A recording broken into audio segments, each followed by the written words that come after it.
லக்னம் வைங்க. அதாவது மேஷ லக்னம். இந்த லக்னாதிபதி செவ்வாய் 2 கூடிய சுக்கிரன் ஒன்றா சேர்ந்ததுன்னா என்ன சொல்கிறோம்? புஷ்கல யோகம். ஐயா அவன் வாழ்க்கை பிரமாதமாக வரும் அப்படின்னு சொல்கிறோம். அதே மாதிரி வந்துடுறாங்க, பிரமாதமாக வந்துடுறாங்க, தொடர்றதெல்லாம் ஜெயம்.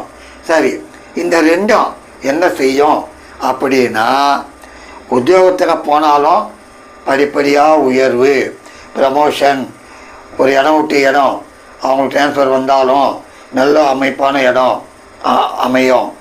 அது மட்டுமல்ல, வியாபாரம் செய்ய ஆரம்பித்தா செவ்வாய்க்கு சம்மந்தப்பட்டது ரியல் எஸ்டேட், எந்திரங்கள், கார் சம்மந்தப்பட்ட விஷயம், அதாவது அதே மாதிரி ஐடி சம்மந்தப்பட்டது, இந்த மாதிரி எலக்ட்ரானிக் பொருள் விற்கிறது, electronic goods.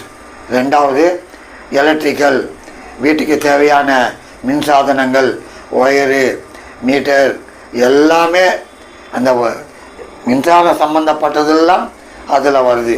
Petrol, oil, construction, building கட்டுறது எல்லாமே செவ்வாய் கொடுக்குது.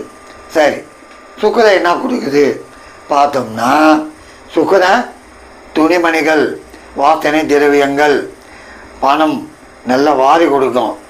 வெள்ளி பொருட்கள், வெள்ளி வியாபாரம் பண்ணால் கோட்டீஸ்வரன், எங்கேயோ டாப், அந்த மாதிரி சுக்கிரன் கொடுக்குது.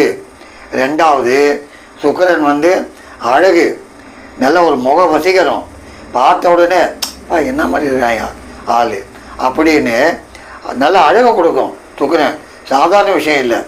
அவனுக்கு என்ன சுக்கிர தசைன்றோம், 9 தசை வருது, இருந்தாலும் என்ன சொல்கிறான், அவனுக்கு என்னையா சுக்கிர தசை வாயில் தான் வரும். அவன் தனி தசையில் ஒவ்வொன்று வருவான், இருப்பான், அவனுக்கு சுக்கிர தசை அடிக்குதியா. அந்த மாதிரி சுக்கிரன் விசேஷமானது, சாதாரண விஷயம் இல்லை. அந்த மாதிரி செவ்வாயும் சுக்கிரனும் சேர்ந்து எங்கே இருந்தாலும் ஆஹா ஓஹோன்னு தான் வாழ்க்கையில் வருவாங்க, சந்தேகமே இல்லை.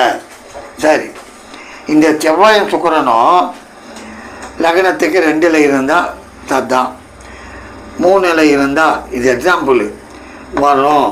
எப்படி இந்த சுக்கிர வீட்டுக்கு 12 கூடியவன் செவ்வாய், இவன் என்ன ஆறான், இந்த சுக்கிரனுக்கு 2ல், அதனால் அந்த காம்பினேஷனை யோகம் கொடுக்கும். இங்கே மட்டும் இல்லை, இந்த செவ்வாயும் சுக்கிரனும் 12ல் இருந்தாலும், அதாவது இப்போது நடிகர், பிரமாதமான ஒரு நடிகர்